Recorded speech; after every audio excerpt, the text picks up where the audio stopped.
Ladies and gentlemen, this is the 12th and final round. Right hand, Golovkin steps in and down he goes again. Unbelievable! Mayweather makes him pay.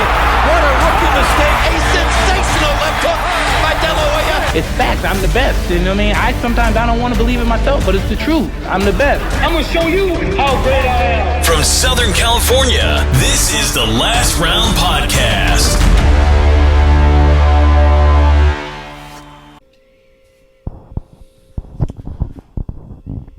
I'm here with another bonus show for the Last Round Podcast. Today I'm in Indio, California.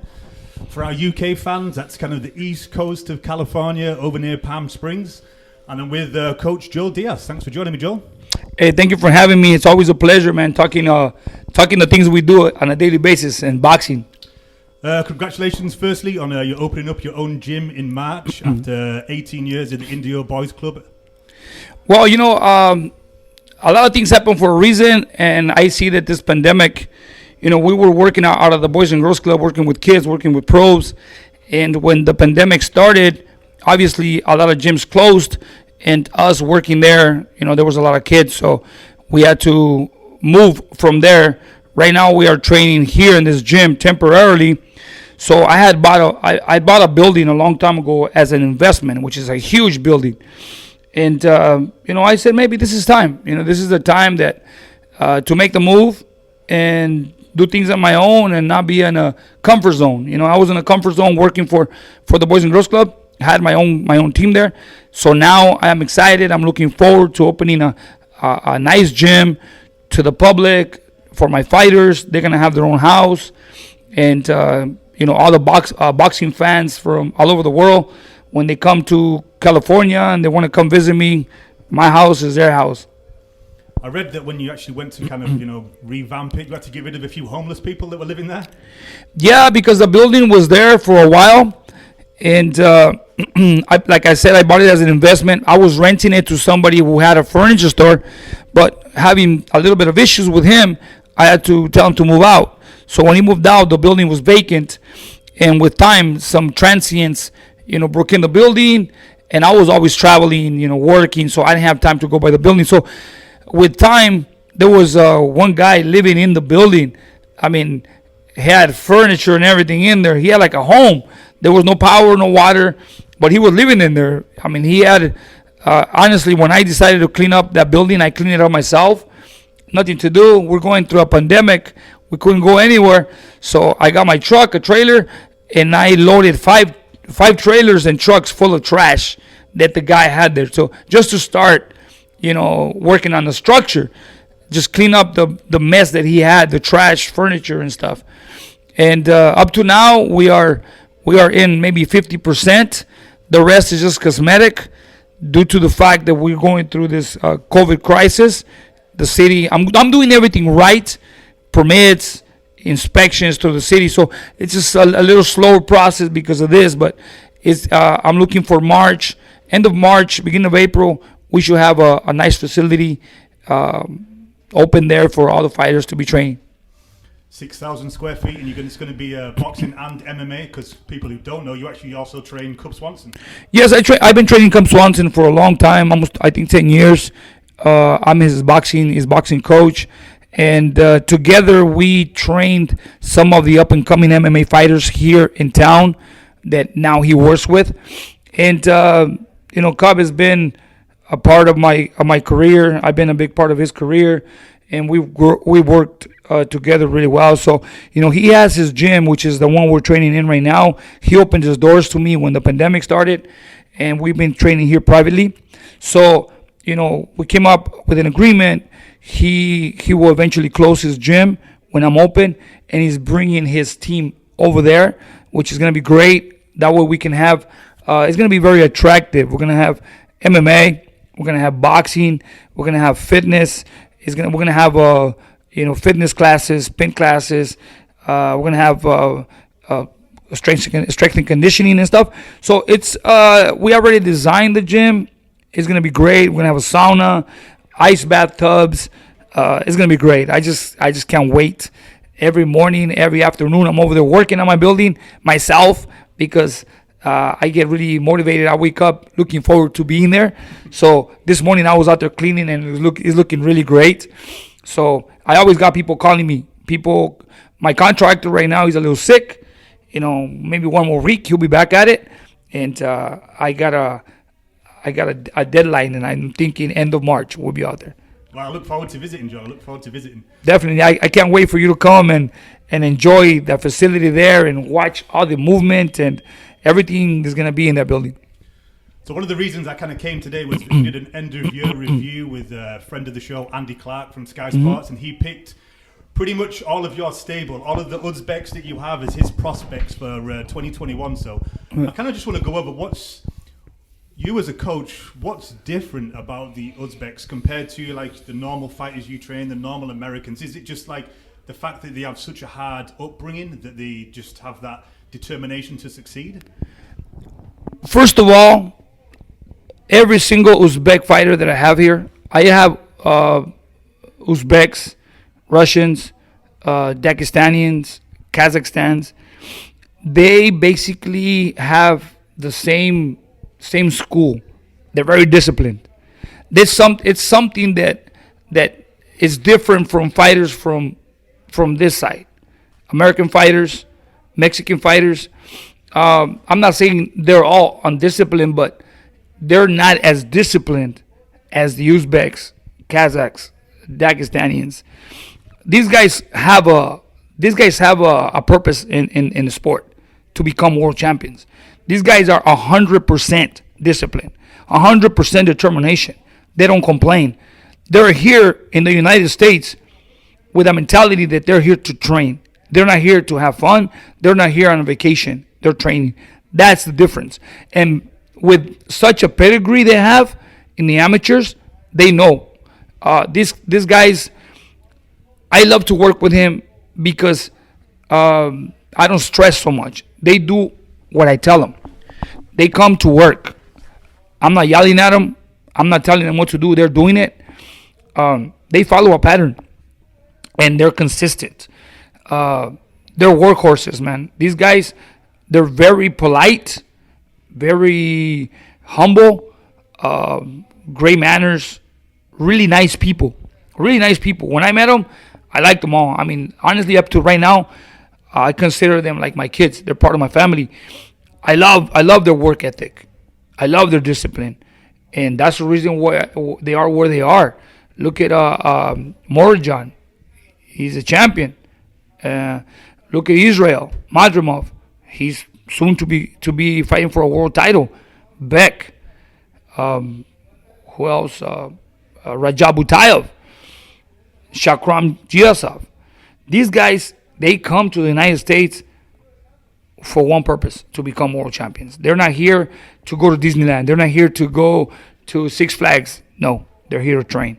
And their daily routine is they wake up in the morning, they do as they supposed to. They do their road work.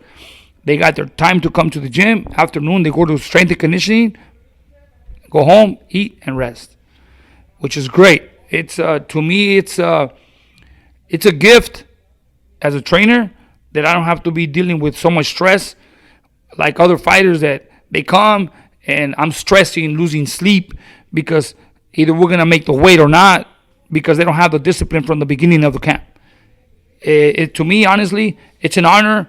I feel like I'm blessed to be part of an Uzbek team that make my job easy. I'm here to teach. I'm here to train. I'm 100% training, and I love it. I train with a passion. You know, boxing is my life, and I love being here. I love to teach fighters. I love to work with fighters, and I want to make world champions. And looking forward to this year and the following year, having every single one of the Uzbeks and Dagestanians, Kazakhs, and Russians as world champions. Do you think one of the major things is, like you touched on, they're chasing legacy over chasing money? You know what? I've never seen them talk about money. Honestly, these guys never. It's like I've seen American fighters, Mexican fighters that obviously I grew up as a fighter myself, and we're always talking about the future, the money, what I want to generate. These guys never talk money. They want to be world champions. They want to make their country proud because they're icons in their country. They're icons. When they arrive, when they fly back from the U.S. back to Uzbekistan, they're greeted really well by so much people because they love them. They're icons over there in their country. And how is it that you ended up with so many Eastern European blocks? Because I Googled it. It's 7,243 miles from Indio to Uzbekistan. Well, the thing is, I was just lucky that everything started when Timothy Bradley fought Ruslan Provodnikov. Mm-hmm. From that moment on, I think I planted the seed. Because that night in Carson, after the fight, I was in the lobby, and I saw Vadim. Vadim is their manager, and I saw Vadim, and I said, "You know what, Vadim? Great fight. Happy to share the ring with you guys tonight. It was a great fight." I said, "I've been a big fan of Ruslan Provodnikov for a while. When I saw Ruslan Provodnikov fight Mauricio Herrera, all these guys in the past." As a matter of fact, at one point when my brother Julio was training, my brother Julio was an active fighter. He was a former world champion. We were offered Ruslan Provodnikov for Julio, and I said, "No, man, that guy's an animal. He's a beast." Turned it down. It was supposed to be in Paula Casino up in Temecula. So from that moment on, I started watching Ruslan Provodnikov. Love his style. That's my kind of style. Aggressive, heavy hitter. A tiger, a lion in the ring. So being a fan of Ruslan, it happened that at one point, after the Manny Pacquiao fight with Bradley, we were talking to Top Rank, and we're looking into who's our next opponent. Bradley had broken his ankle on the fight with Pacquiao. I think he fought in June, and then Bradley was supposed to fight in February. So Bradley was like in a wheelchair and in crutches. He gained a lot of weight because he wasn't able to do much. So closer to the end of the year, maybe early December, Bradley started training. So when we started looking into opponents, Bradley's manager, Cameron Duncan, gave us a list of fighters. I remember it gave us Brandon Rios, Mike Alvarado. It was a list of 5. I don't remember. It was five fighters, but in that list, it was Alvarado, Brandon Rios, Ruslan Provodnikov, and 2 others, I think. And when they gave me the list, Bradley's wife gave me the list. I said, "Look, I'll take Brandon Rios first. I'll take Alvarado. I'll take this guy and that guy." I don't remember who they were. I think, whatever it was. And at the very end of the list, I put Ruslan Provodnikov. Okay? So I go, "Here's my list, and this is how it goes. If these opponents are available, I'll take this guy first, second, third, fourth, and at the end, I'll take Ruslan Provodnikov." So she goes, "Okay, perfect." So she sent the information to Cameron Duncan. The following day, I come back and I kicked in. I go, but Bradley was very athletic.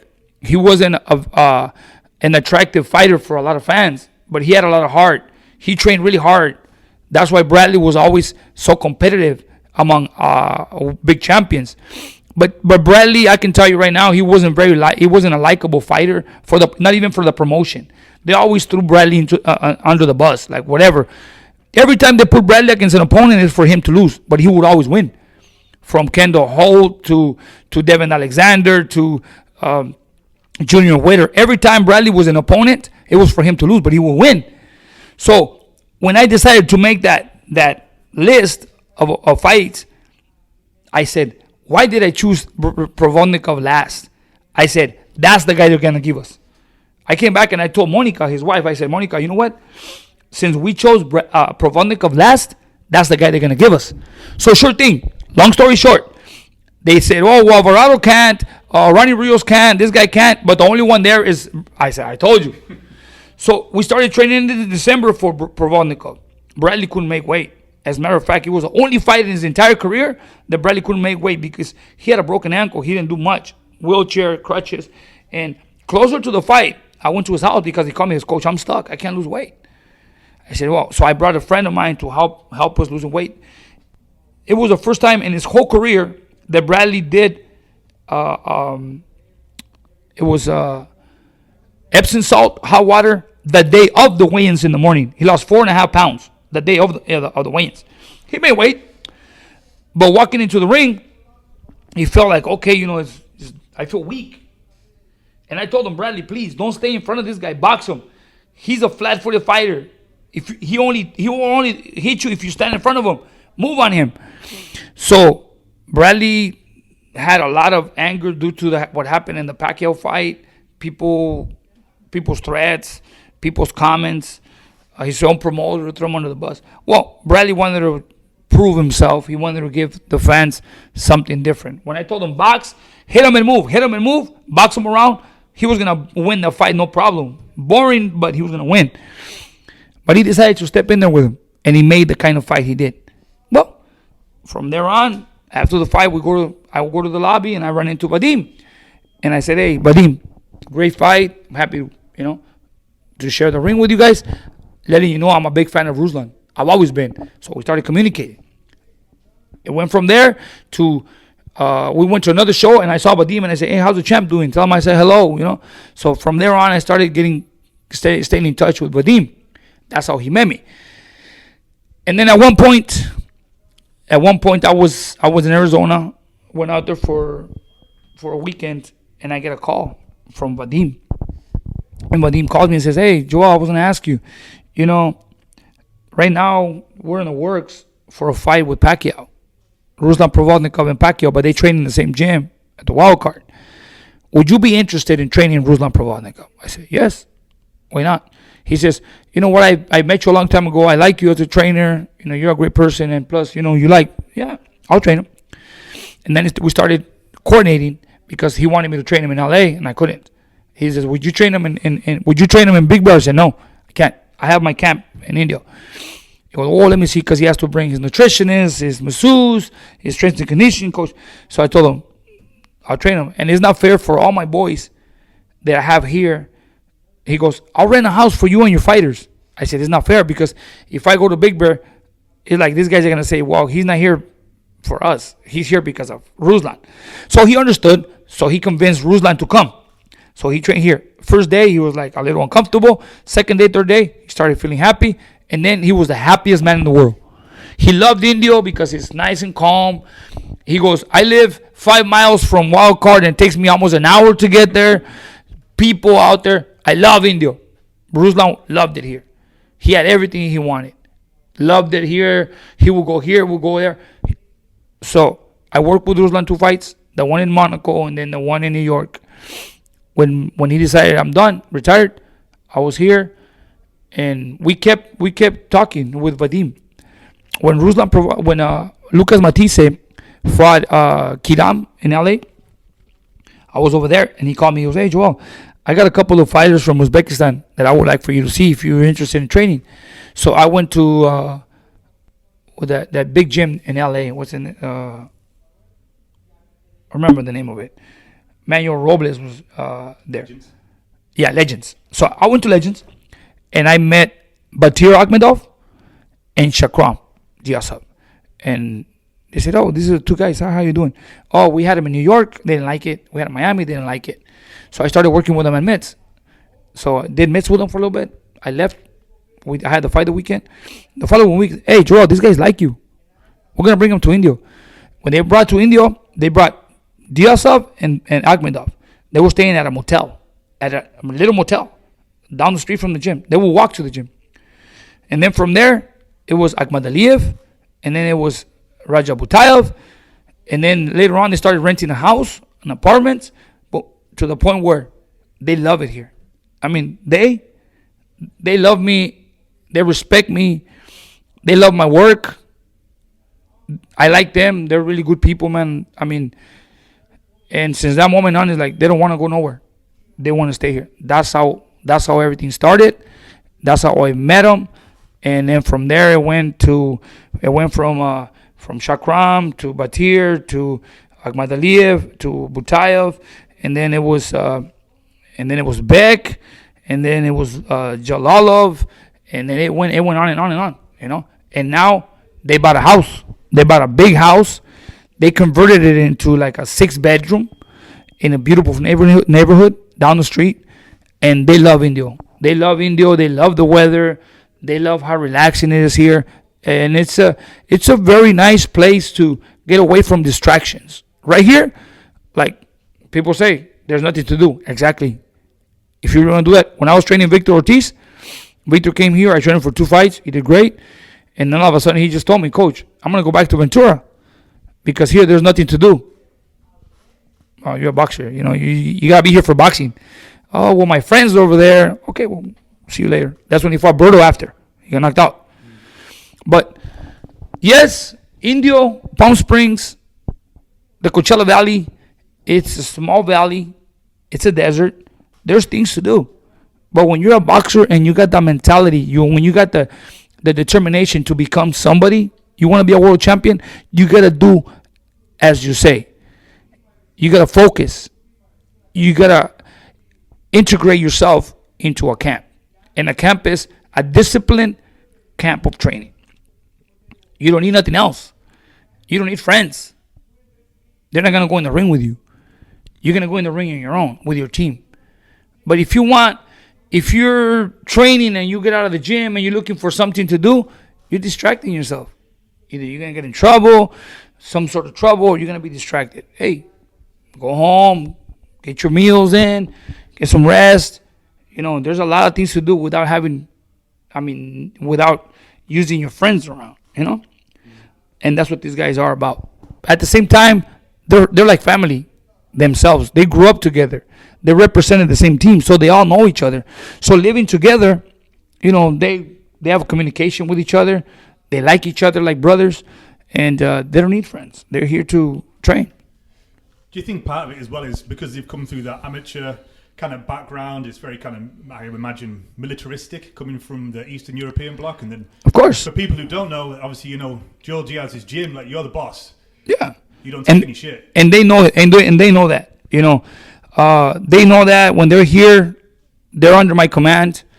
They listen to my voice, and that's one thing that a lot of trainers don't understand. There's too much people talking sometimes.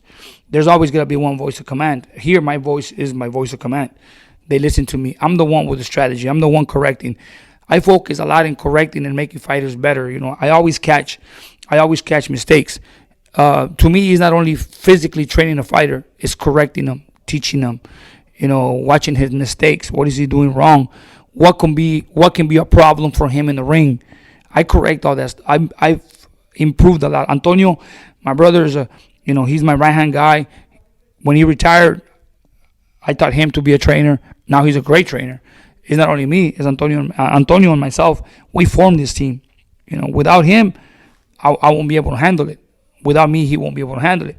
We are together, and we train. We have similar styles of training. We follow the same pattern. So that's the reason why they come in here. They know Antonio and I, but they know at the end of the day, it's my command. I'm the boss here, and I'm the one that sets the floor plan to construct the champion. Looking at the stable real quickly, because I don't want to keep you too long, but we had Beck, the bully, and Belakuziev was supposed to fight Sergey Kovalev on January the 30th, so only 2 weeks away at Fantasy Springs. Obviously, we have some big news today. Sergey Kovalev tested positive for synthetic testosterone. Coach, what's your opinion on that? Obviously him getting caught, and obviously, if he'd have won the fight, maybe knocked out Beck, and tested positive afterwards. As a coach, how do you keep an eye on that sort of stuff, like in your camp as well? At some point, we gotta be able to trust the system. We gotta be able to trust VADA, USADA. They're the ones that are always checking for doping. And if it would have slipped under the table for them, and the fight would have went on, and something that would have happened, it would have been a little bit of a problem because, we're supposed to be training in a clean sport, and I don't think that's right. I think that Kovalev had doubts, and that's why he started using whatever he was using, because it's there. It's proven that it's there. So in order for him to use some sort of substances, and I use his own natural training and natural ability to come through this fight, is because he had doubts. He knows he was concerned about Beck, but at the same time, I don't think it's right. He should be punished because if you look at the process, a lot of people lose because of him. He loses a lot. He was gonna get $2.5 million. He loses $2.5 million. This guy loses his pay. Trainers, loses pay. Plus the undercard. Everybody's willing to work. This is our job.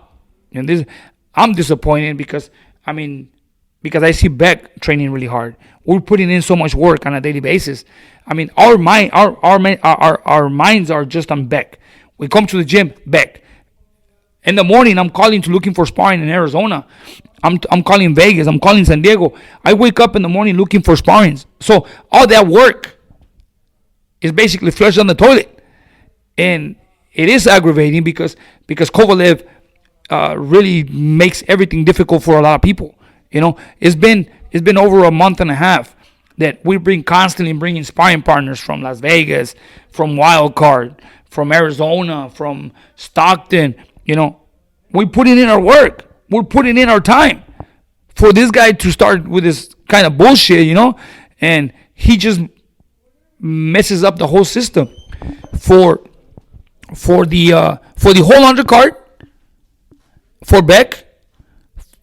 For himself, I don't care about him because he did it himself. He's not a kid. He's an adult. He knows what he's doing. He knows that what he's doing is illegal.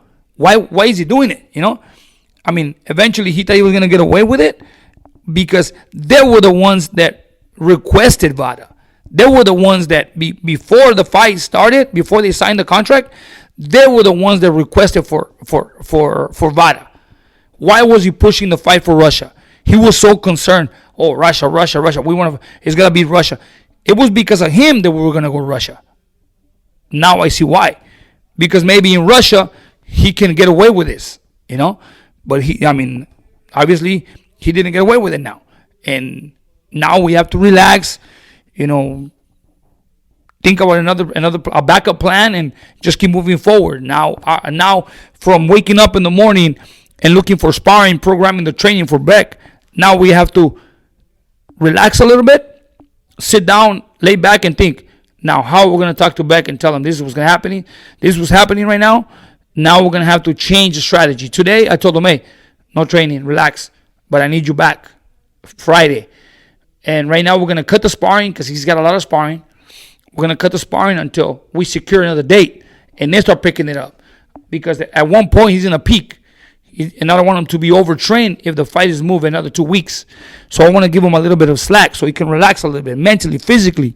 Because I cannot push him if they give us another day, 2 weeks or a week after, and just keep the same rhythm. No, everything changes. It's very critical on a fighter. It's very critical. The training is very critical. How you bring the training to him. So now I got to focus on today. Today he was supposed to be here. I said, don't come in. Relax, stay home. Tomorrow come in. Just stay active. I want to maintain his conditioning, but I don't want him to be pressured mentally. Relax a little bit so that when they say we have another date, we start picking it up again. We don't put everything together. Talking to the team today, it's looking like they're looking at Sullivan Barrera, Gabe Rosado as a coach. What do you think of those? Either fight is good for us. Either fight, Sullivan Barrera would be better. Rosado, if he's available and he's willing to step in, I'll be great. But we wanted that name. We wanted the name. Kovalev, former world champion. He fought Canelo, won 11 rounds with Canelo. This guy was gonna knock him out in less than 6. And I'm telling you, man, that's the mark that we wanted to leave in the sport of boxing. A kid with only 6 fights, knocking out a fighter that was a former world champion, Crusher Kovalev, with so much power. And this kid right here was so motivated. This kid right here steps up to the level of opposition, and he knew that Kovalev was the name to, skyrocket him. Just explain to the listeners how powerful Beck is. Beck is a kid that is very special in every way. He's smart, great boxing ability. He has power on both hands, and he has perfect timing. He has perfect timing when he sees your shoulders move. He already got you, And if he hits you, he'll hurt you. And I can tell you this: Beck Tamir is like a 168-pound Manny Pacquiao. He never tells you what he's gonna do. You never see him. He never show you what he's doing. He catches you unexpected because his footwork, he's so smart in there. He's so smart in the ring, and he don't waste punches. Every punch he throws, he makes sure he lands it, and he hurts you with every punch. That's how special Beck is. I was reading, I think it was in the Desert somewhere, where you did an interview. He hurts you when you're on the pads. He's hurt me. He's hurt Antonio. He hurts everybody. He limits himself even with a double padding on the body shield. But when he goes all out, he really hurts. He really hurts me. He's hurt me, my shoulders, my body with a double padded body shield. That's how hard he hits. And even though if he hits you with a double padded body shield, you can feel the vibration and the impact on your head. He's very powerful, even with the jab. Are you still training Abdi Yildirim? Abdi Yildirim is in Germany right now. He's scheduled to fight Canelo. I talked to his manager yesterday. I think that it's a done deal. February 27th. He cannot come to the States until after the 20th when they start giving visas. So he will be here. He will be here right after the 20th. And he wants me to be. He loves me as a trainer since he got here. So we're in for the Canelo fight. I'm just waiting for him to get here. He's going to come here with his manager. He's going to be staying here for camp until the fight. Without giving away too much, how do you prepare a fighter to fight Canelo? Because he's just looking unbeatable at the minute. Canelo's he's a great fighter in every angle. He's powerful. He's smart. He's very slick. And he's fast. He's fast. So what I'm going to have to do is I'm going to have to put up a plan together, get some proper sparring, get this guy, get his reflex, work on his reflex, on his counters, and, try not to stay inside too long with Canelo because Canelo can hurt him. But this guy is very powerful. This guy can hurt you too. He's a physically strong fighter. He takes punches, and at the same time he hits really hard. So if Canelo sort of procrastinates and thinks it's an easy fight, he can hurt Canelo as well. Like I said, every fighter is dangerous in there. Even a fighter that the last fighter that you think can hurt you. And Abney is a threat. The only thing with Abney right now is he's been inactive for so long that I think inactivity is going to be a problem. But that's the reason why he started training in Germany. He's going to come here and close camp. I got perfect sparrings for him so that we can tune him up. And before he left here, he was here with me for 5 months. And he learned a lot. And he's a smart kid. He loves learning, and he sticks to it. And he likes. If I teach him something, he'll come back tomorrow and he'll do it again. And he likes to learn. But like I said, he's a very strong kid. He sparred Beck. Great sparring with Beck. But, he's a slower fighter. So I have to pick up a little bit of speed, a little bit of reflex, because Canelo can catch you when you at least expect it. So, work on his reflex, a little bit more speed, a little bit more head movement, and just be smart. Another one of the Uzbeks, another one of your champions, MJ, WBA and IBF super bantamweight champion. He's back in March, I believe.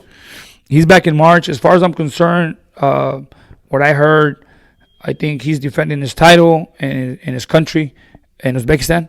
So we still don't know, but those are the plans. I guess we're coming to Uzbekistan for his title defense, his first title defense. Awesome. Well, thank you for your time, Coach. I look forward to seeing the gym in March. If you want to tell everybody where they can find you on your social media handles.